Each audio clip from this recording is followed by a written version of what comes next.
Welcome to the Sovereignty Health and Wellness Center channel. I'm Chad Gold.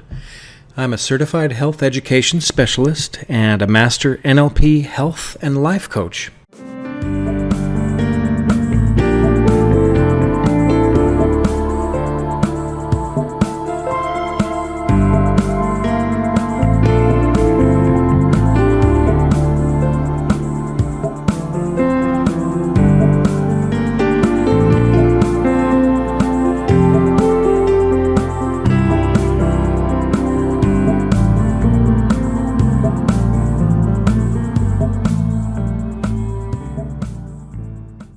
This is the second in another trio of episodes.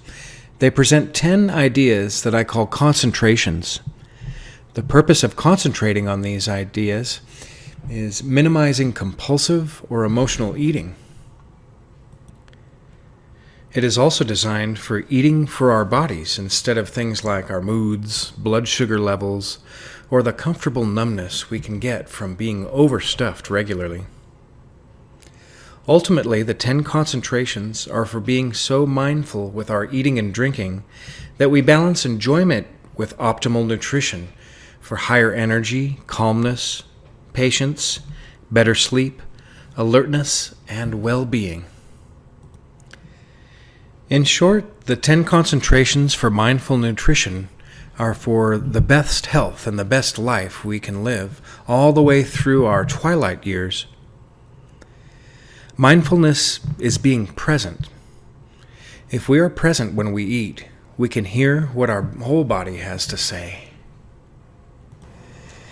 In episode 1120, I concluded with the fourth concentration, which is to eat when our bodies are hungry. I made the distinction between when our minds associate a craving with how it makes us feel when it moves through our mouths. These tongues of ours are equipped with these taste buds for enjoying a variety of delicious culinary sensations. These sensations can also warn us if food may be going bad. We associate a lot of reactions to different tastes. They can remind us of something that made us feel bad or wonderful and energized from eating them. Eating can make us feel more calm and relaxed. It can distract us from unpleasant emotions. Eating certain foods can give us spikes in our blood sugar, inspire us to perspire, remind us of home or people we love for whom we've eaten the same foods with, or make us feel heavy, sedated, and drowsy. With this range of influences our eating has on us, it's easy to see why we would crave some things more than others.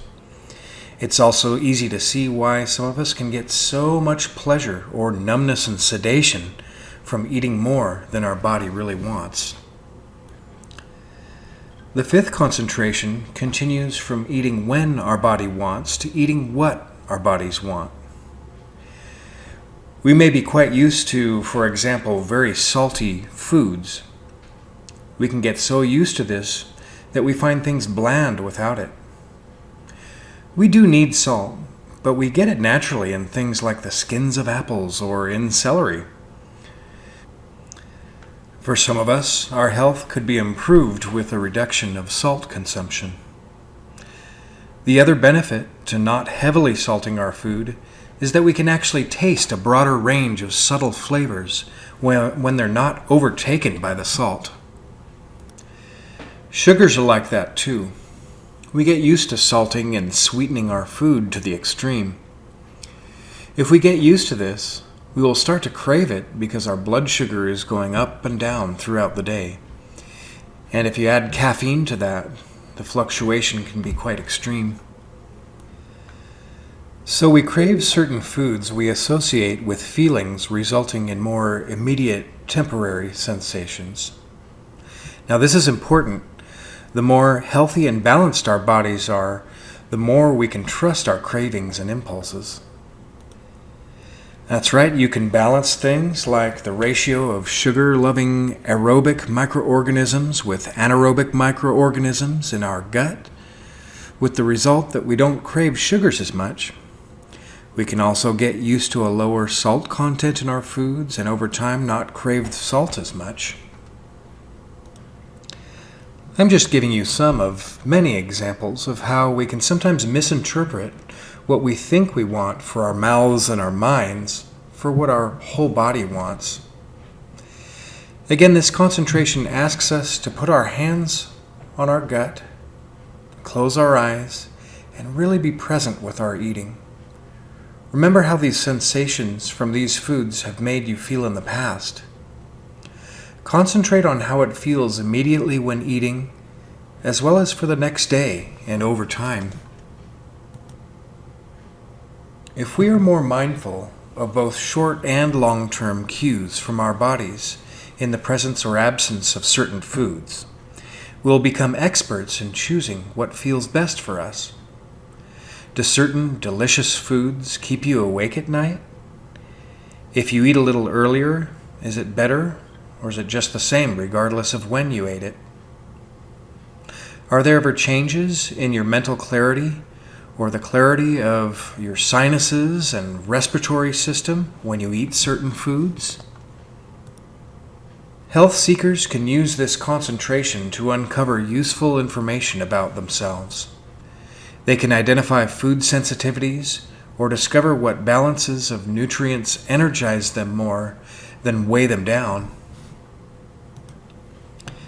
If we do not engage in this concentration, we can slip into the sleeper mode and be eating and drinking in ways that compromise our health. And as sleepers, we don't get the benefit of knowing what is causing things like fatigue, anxiety, brain fog, or sleeplessness, for some examples. So for the fifth concentration, sit present with your food. Also remember how you feel through the whole day and ongoing. The sixth concentration is also closely related to the fourth, where the fourth concentration has us practicing being mindful of when we are really hungry. The sixth has us being mindful of when enough is enough.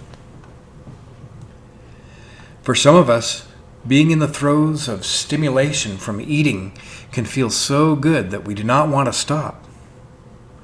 Do you ever remember being a child and adults telling you to finish your plate? Maybe it wasn't others that drove this home for you. Were there plenty of times in your life where you felt lacking in food or other resources like money? Perhaps the lack wasn't as tangible, but just as emotionally memorable, like the lack of attention, empathy, or appreciation. When eating can feel so satisfying, it can be difficult to stop if there is still food on our plates. Of course, even that doesn't always stop us. You won't be surprised to hear me asking you to, yet again, to hold one hand over your gut when you eat. For this concentration, let go of the idea that you have to finish your plate. Be mindful of the almost drug-like feeling some particularly delicious and satisfying food has on you. Acknowledge your abundance. Be thankful that you have enough food when you do. Be present with your eating and don't eat so fast. Your personal pace is your own, but just make a note of if you feel like you're eating fast to slow down enough that it feels a little slower. Do you remember the first concentration where I ask you to feel cool, clean water moving into your stomach? This concentration is for doing that with the food you eat. How full do you feel? If you could place your level of satiety on a scale from 1 to 20, 20 being uncomfortably overstuffed and 1 being ravenously hungry, where are you after you've eaten, say, half of the food on your plate? While this concentration is not as difficult for some, I want you to know that if it is very difficult for you to put your spoon or your fork down, you are not alone.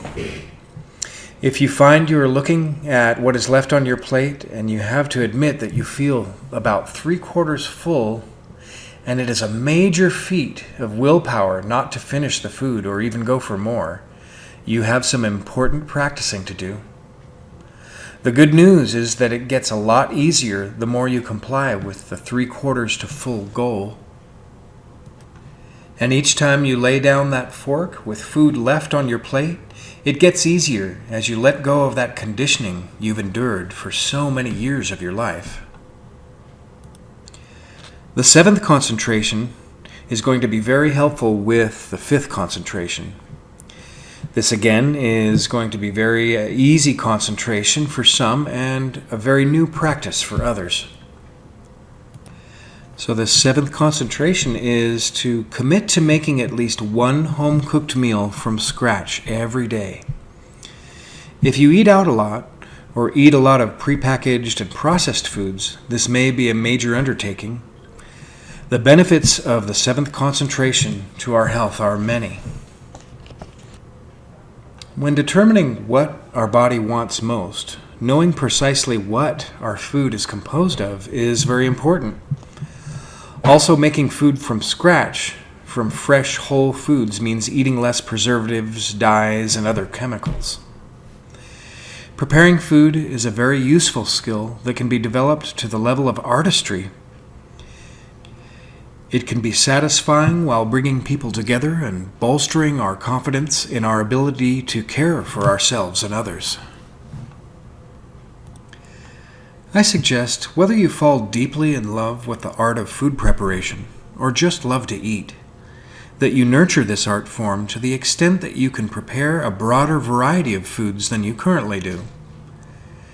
This allows you to do things like experiment with things to make healthy foods delicious, or try new things that can nourish us and contribute to our health. Variety is also good for making sure we are getting our essential nutrients. I will introduce concentrations 8 through 10 in the next episode, number 1320. But before I close here, I want to add a concept from episode 1020 where I talk about a mindful mode I call the teacher.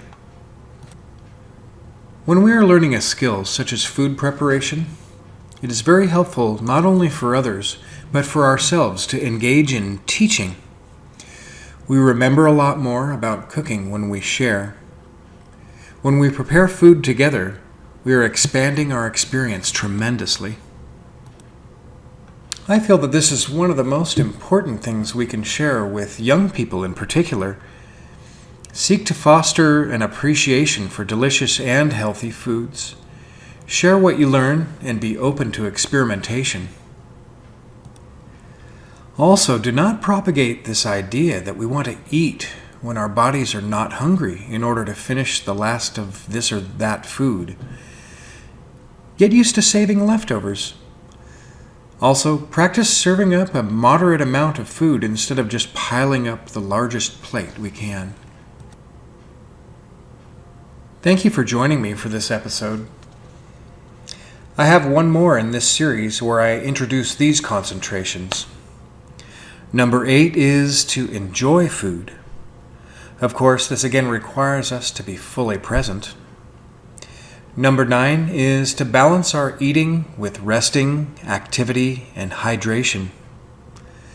And number 10 is meditation, which is what we are doing with all of these concentrations. And until then, cheers.